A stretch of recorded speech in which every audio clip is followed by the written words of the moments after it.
Tachu's out. Spencer's out.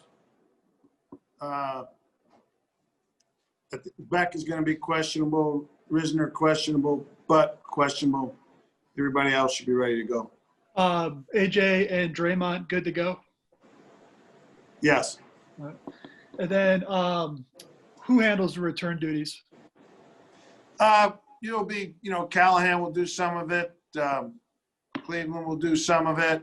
We have Tim Patrick can do it. We could have Philip back there on the kickoff, kind of be a committee thing. Thank you. Next one, Mike Kliss. Mike, you're Yes, Coach. I just presented this to Shelby. Your starting defensive line has been cut a combined 24 times in their career. I assume they're not as talented maybe as if you had 3 first-rounders up there up front, but what are guys that have been around, bounced around, have been cut? What's some of the characteristics they kind of share that, some others don't? Well, they've handled adversity. They've had different parts in their career where they've been told they weren't good enough.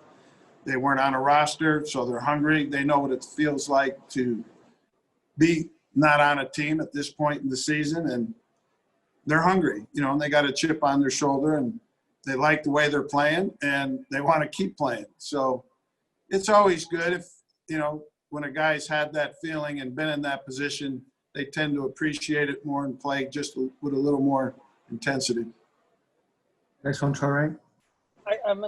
Wasn't sure if I heard you, Coach, quickly. 2 things. Is AJ back for this week, Boye? Yes. Okay, and then you kind of learned about Broncos-Chiefs rivalry last year, being in charge. Does this feel like a measuring stick game for you guys, based on how I know how disappointed you were to see how it played out last year in the 2 games after that initial drive on that Thursday night game?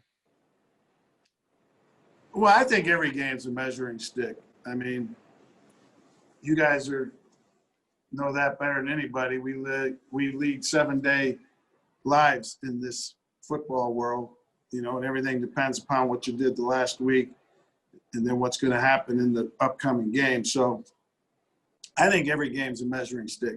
We obviously respect the fact that these guys are as good as they are. They're defending champs. I've said it before, they were an offsides penalty in the 2018 championship game for probably winning that Super Bowl and going for a three-peat here instead of a repeat. So they've won the division several years in a row. They're obviously the team you have to beat in this division. But I personally take every game the same way. Next one, Zach Stevens.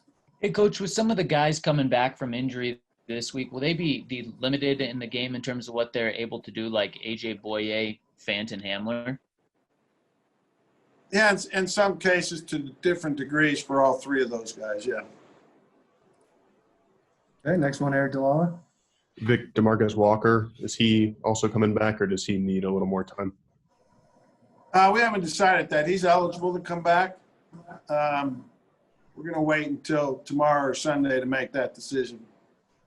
Guys, as a reminder, if you no longer have a question, please lower your hands. Next one, Ryan O'Halloran. Hey, Vic.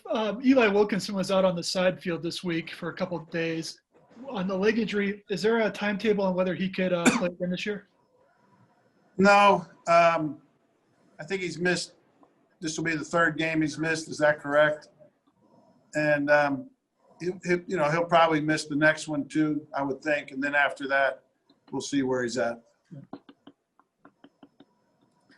Mike Kliss, do you have a follow-up to end here? Yes, just Curtis Modkins. I assume he won't go, and how did it work out with Wade Harmon kind of doing double duty in the game against New England? Yeah, he won't be at the game. And it worked out fine with Wade, with help from Justin or Scotty there also to handle the running backs during the game.